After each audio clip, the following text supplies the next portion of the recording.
Hello and welcome to another booktube video from me, Lauren, from Lauren and the Books. And today is my birthday. Happy birthday, happy birthday, happy birthday.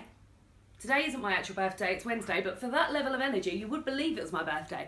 Earlier this month, I did a call out to say that for my birthday, as a birthday treat to myself, I would be doing a Harry Potter Q&A session. I got loads of questions, like over 50 questions, and I've managed to whittle them down to 15, which I've written down here. Actually told myself I would do myself quite a lot of prep about this, and I was like, hey, I don't do well with prep. I'll write these questions down and that's enough prep that I'm going to give myself because I like to be a bit off the cuff. I'm wearing my Lumos t-shirt because I wanted to wear some Harry Potter item. I've also got the best jogging bottoms from Primark on, they're NASA ones.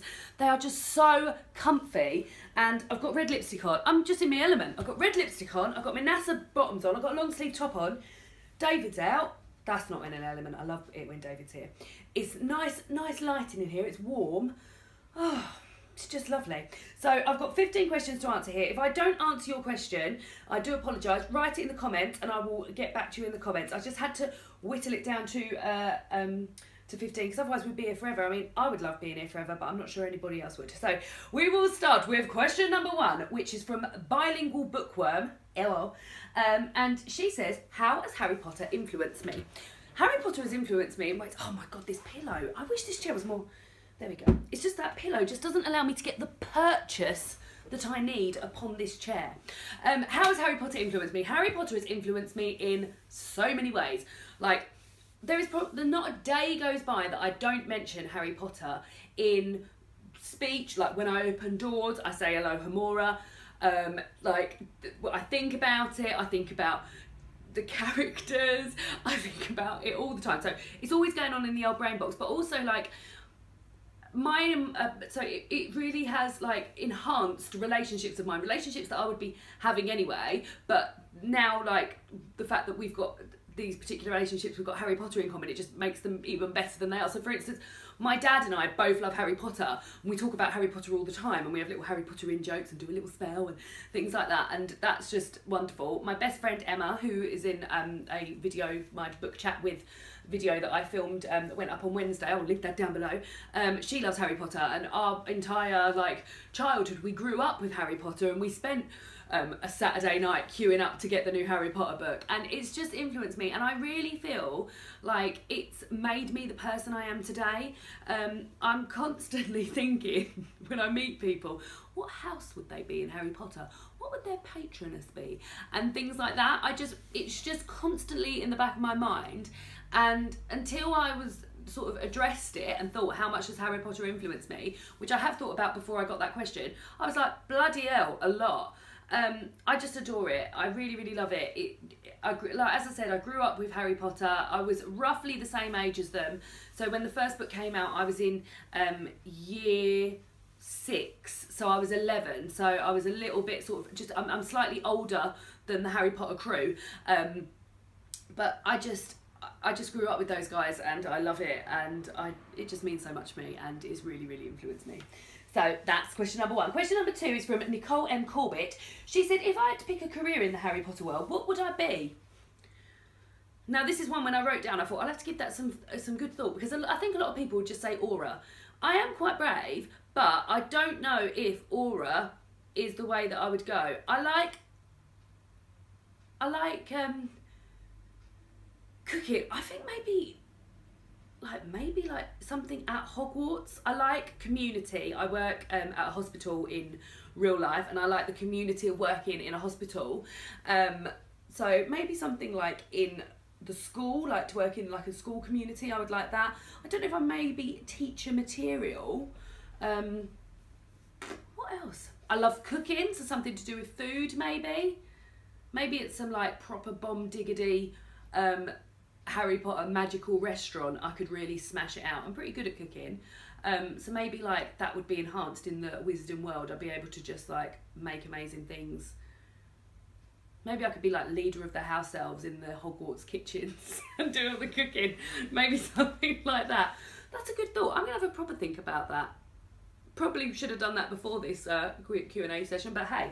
Question 3 is from Naomi Lodder. She said, if I was to get a Harry Potter related tattoo, what would it be? So strangely, it's my 30th birthday today, so I'm 30, and I said to myself when I was 30 I was going to do one of 3 things. I was either going to dye my hair pink, I was going to get my nose pierced, or I was going to get a Harry Potter tattoo. I've done none of those things, but I definitely think that is something that I'm going to do maybe next year as a sort of like, I turned 30 and I treat myself to this. I'd like to get pink hair, but I feel like the management of pink hair is a bit mad, and I'm very dark haired, so it does, like, any sort of like light hair just doesn't work very well.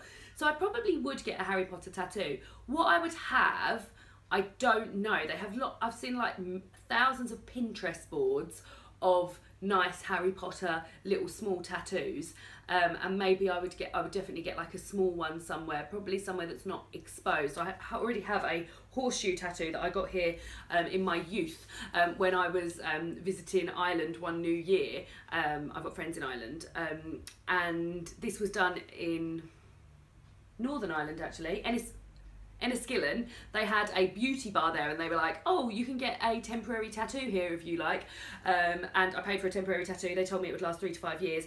This side has faded away to nothing, so that was about 5 or 6 years ago, and this side is still bold. So yeah, maybe I get something to cover that up, or maybe I would get something smaller. I would definitely consider getting a Harry Potter tattoo. I would definitely consider it, and I don't think I would tell anyone what I was getting. I think I would just go and get it done and then be like, this is my Harry Potter tattoo. But yeah, I think I would do that. So yes, I would do that, and I'm not sure what it would be, but watch this space because I've got a feeling it could be happening. Me, Simone and I says, which magical food or drink would I be most excited to have readily available here? Oh god, those are some of the descriptions of like the sweets and things like that are like my favourite bits. So I'm not a big chocolate lover, but sweets, I'm bang into sweets. So any of the sweets in the sweet shop would be amazing. I remember Bertie Bott's every flavoured beans, thinking that would be really cool, but also I think they bought some out like for a special release, like when I was at school, and I remember eating like a grass flavoured one, and it was not very nice. So I would like those. I just like the pure volume of sweets and chocolate, or butterbeer as well. Butterbeer is amazing. I've been lucky enough to go to the Harry Potter film studios 3 times, and all 3 times I've had a butterbeer. So I've had butterbeer 3 times in my life. The last time I went, they were doing it as an ice cream, but it was this time last year. We went for my birthday last year, and it was freezing, so like I didn't fancy ice cream butterbeer, so I would like to try that as well. But the butterbeer was lovely. I don't know how much I'd be up for fire whiskey. I don't drink booze, so I don't know if fire whiskey would be the thing for me, but I loved butterbeer, and I would like that to be readily available. But they only do that in the studios, and then in the US where they've got like Harry Potter World, which I think is quite nice actually, because I think if they started releasing it, like it's a real treat to say you've had it and to have it, and I bought the glass that it came in and things like that, so that was a nice treat. So yeah, butterbeer, sweets, and just like unlimited food basically. Like when they eat at Hogwarts and all the food comes up and it just keeps going until everyone's full. That's just my idea, although I'd probably like eat myself to death, which wouldn't be very good, would it? No.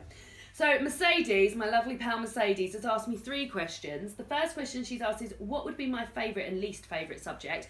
So I think my least favourite subject would be like Quidditch, because I'm crap at sports. I haven't got a sporting bone in my body. I'm not very competitive, so I don't really care. I don't like getting sweaty. I hated PE when I was at school, and I forced myself to go running twice a week, which I really don't enjoy, but I forced myself to do it. I quite enjoy badminton, but that's the only sporting thing. So I know that Quidditch, or like learning, what is that subject actually called? But like learning to play Squidditch, that would be my least favourite subject. My favourite subject would maybe be charms, because I feel like just any amount of magic, like just learning charms, would be amazing. But then also, like, I've got to remember that there is magic in all these other subjects. So I think Defence Against the Dark Arts I'd probably really like. You also get pretty good teachers, like even like Gilderoy Lockhart was, although he was like completely self-obsessed, he was pretty funny. So maybe Defence Against the Dark Arts, Charmed, or Transfiguration would be amazing. I would love to turn into a cat and then just slink around with Minnie, and then, oh, who am I kidding? She would beat me up if I was a cat. I'd be all annoying and like, Minnie, and she would beat me up. So like, I would say Charms or Transfiguration would be my favourites. They're like the ones that I want to know the most about. She also asked, do I think I would like watching or playing Quidditch? No. I would not enjoy playing Quidditch at all. I think I'd enjoy watching it. I've been to watch football matches in the past. Like, I don't support a football team, but I like cheering for a purpose and being like excited and you want this result. So I think if I was in a house, and I think house culture in Hogwarts is very, very important, and everyone really gets behind their house. So I think I'd be like bang up for watching it, but definitely not for playing it. And then the last question she's asked is, which Weasley brother would I like to tap or Ginny? Now, straight away, I thought maybe Charlie, because he sounds like a bit rough and ready, but I've just remembered how much I fancied Ron in the last film. So in the last film, in film 7, film 8, Rupert Grint is just, I really fancy him in that film, and he's just like bulked out quite a lot, and there's a bit where he said, like when he's opening the gate with all the snakes on, and he has to speak Parseltongue. Like in the book, he's just in the toilet and he's trying to get the sinks to come out, and he says to Hermione, "Oh, Harry talks in his sleep, didn't you know?" And he's like proper sexy. That's like a really sexy Ron Weasley moment. And yeah, just based on that moment alone, well done Rupert Grint.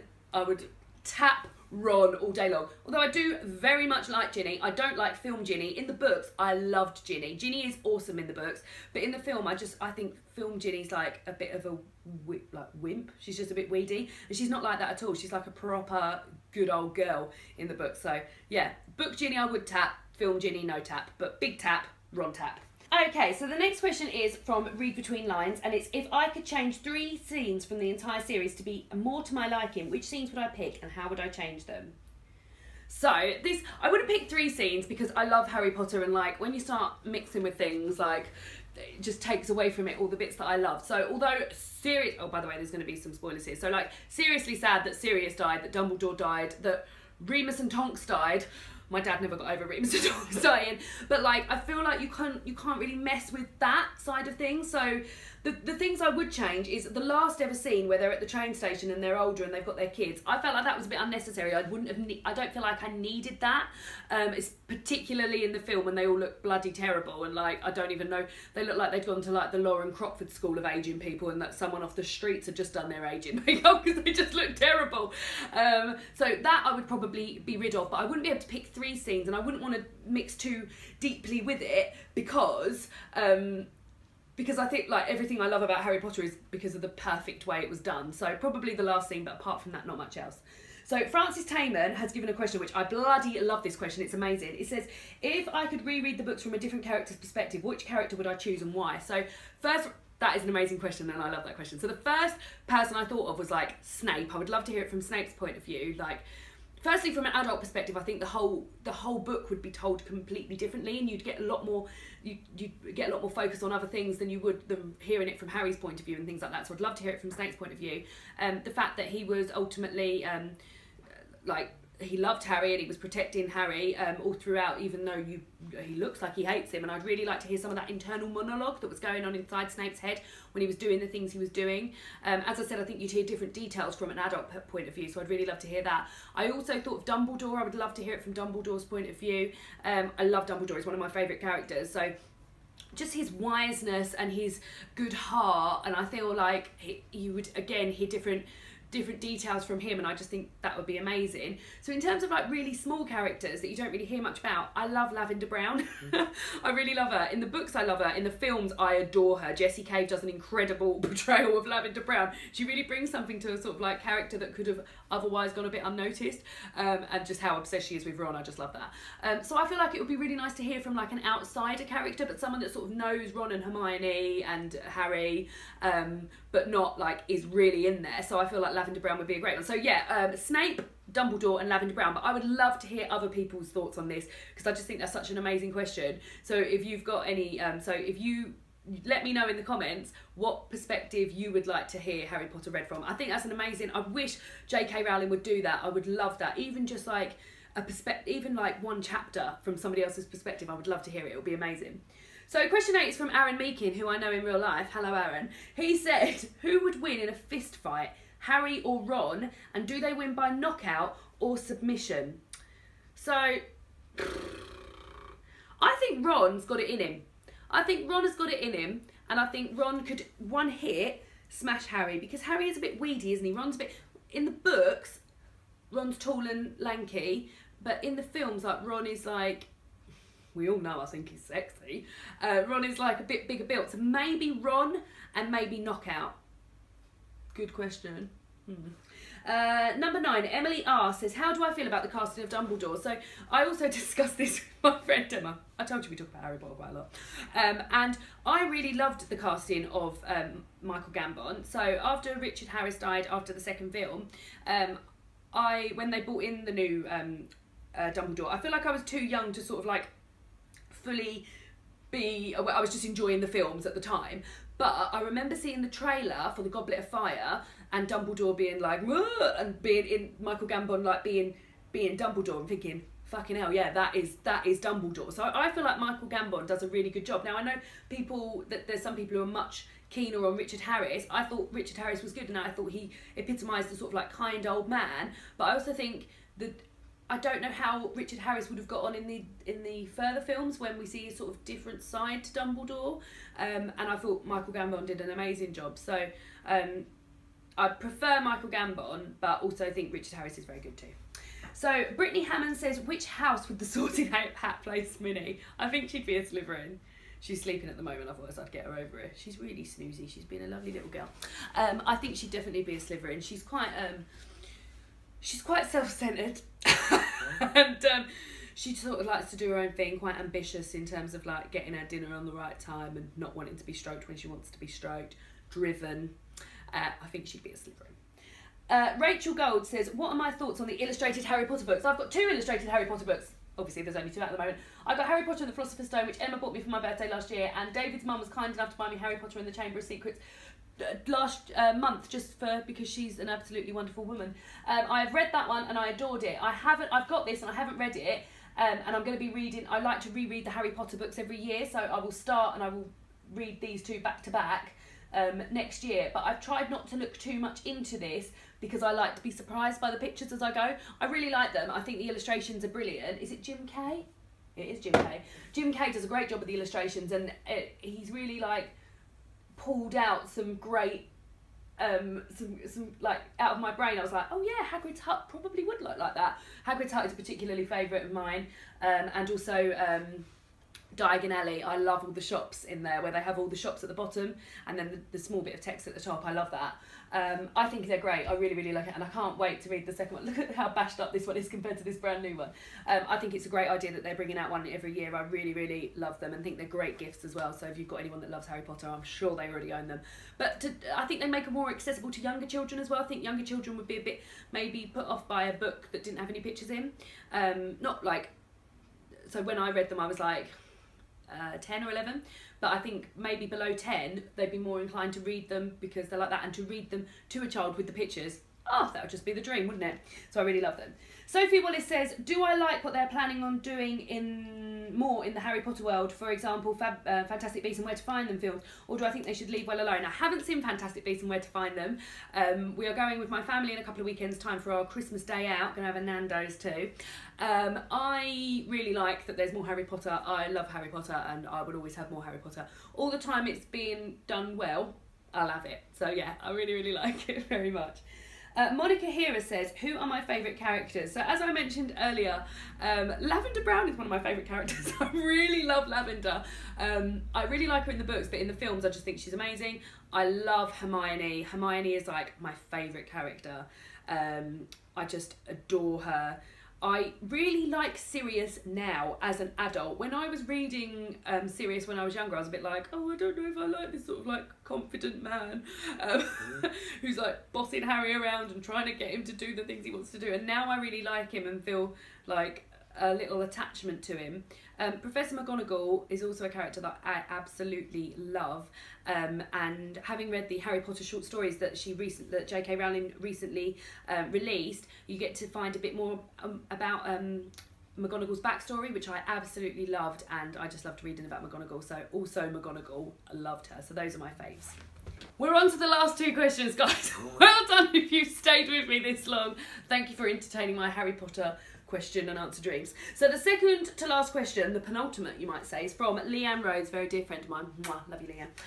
She says, aside from the Golden Trio, which character would you say that I'm most like? I am most like, not Leanne. So aside from the Golden Trio, who would I say I'm most like? Maybe Luna.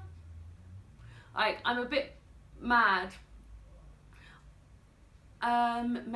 Maybe like a hybrid of like Luna because of like her sort of like weirdness, because I'm a bit weird.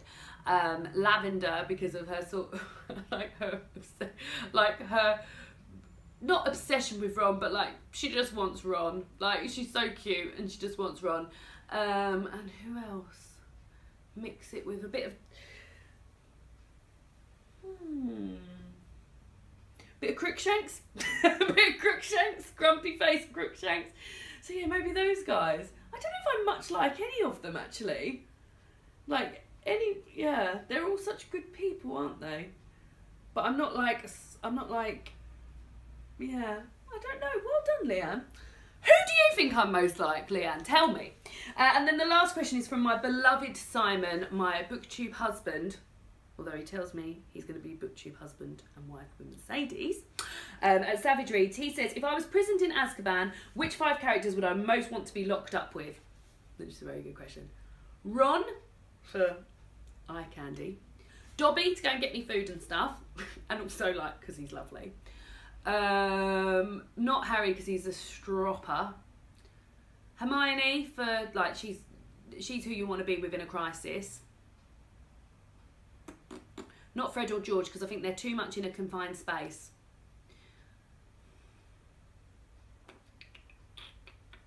Crookshanks, because I love cats.